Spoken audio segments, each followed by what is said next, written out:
So let's move ahead a little bit, and we're talking about, if we do make a trade and we trade all our guards, where are we going to get players? If we do make a trade and we trade Obi and Randall, where are we going to get players? Well, there are some free agents that are available, and even now, the Knicks, if I'm not mistaken, have 2 available roster spots, right? And if we do a trade in which we're sending out more players than we're receiving, which I would assume is what would happen in the Donovan Mitchell trade, we could see us open up another 2 to 3 spots on this roster. So Cats put out a tweet just showing what players are still available in free agency. I'm sorry, Tommy Bear put the tweet out. My apologies. And you can see that the Colin Sexton's still available, Dennis Schroeder, Eric Bledsoe, Montrezl Harrell, LaMarcus Aldridge, to name a few. Another notable name on the list is Carmelo Anthony. We all know that James Dolan and Carmelo Anthony frequented the same restaurant and were seen leaving at different times. So that could also be a possibility, a nice little reunion there. You also see a guy like Eric Paschall. He's someone that has a relationship with Donovan Mitchell. So if a trade does go through, we can sign Paschall, who spent the last season playing alongside of Donovan Mitchell. So any other names on this list pop out to you or stick out to you, Foxy? Well, you just said Pat. I like, he's a New York boy. He went to Fordham and then he went to Villanova. So I like all New York boys. But yeah, Josh Jackson, it's very similar to Cam, has all the prototype size and length and everything. But he's never been able to put it together. His shooting, he's in the 20s from 3. He's been on multiple teams. So this, and like you said, Carmelo, my belly is telling me that Carmelo may be the one that comes here. If Obi does go, that he may be the backup to Julius, us getting Carmelo.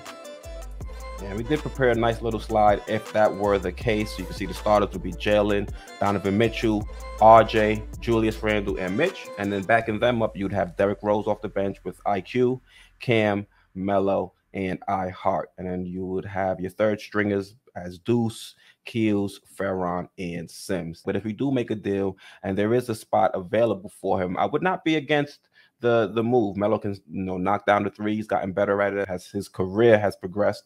He's still someone that can get you a bucket when you need it, and he's shown the willingness to take a smaller role on a team. I think that was a big issue with Melo a few years ago. A lot of teams weren't sure that Melo was willing to take a more reduced role. That's a shift a lot of stars find issue or have issues with. That's why you see a lot of them just retire. But with Melo, we've seen instances where he can come off the bench and still be a weapon. So I'd be open to bringing Melo back off the bench if that was an option. Yeah, me too. Mid-level exception or something. It comes back to value again if we can get a guy. And like you said, he's like a mid-level exception is kind of rich. Yeah, veteran that's true. minimum. Yeah, veteran minimum. I like the way you think. That's even better. But he's a shooter, man, and he can still light it up. And if you have a guy like D Rose that's penetrating and stuff like that and kicking him out for open catch and shoots, Melo's a killer, man. Still at this age.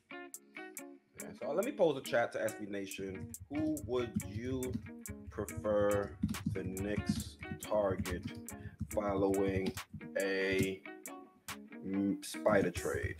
Would you guys want Melo or Paschall? We'll drop that in chat. What about you, Foxy? Who would you prefer? Obi to stay here. I should have put that. See, none of the above. Keep exactly. Guys.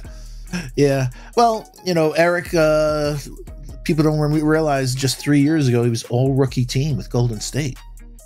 So he showed that talent 3 years ago to be all rookie. I think that was the year that RJ didn't make the all rookie team. So, he played in a good system over there, and maybe that's a good match for us. He's, this year, he was Ed Liddell before Ed Liddell. He's a 6'6", smallish size power forward, but he has a 7-foot plus wingspan.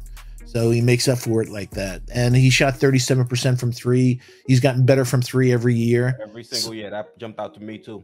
Yep. So he may be somebody that is, played in a winning or is around a winning organization and would fit in well.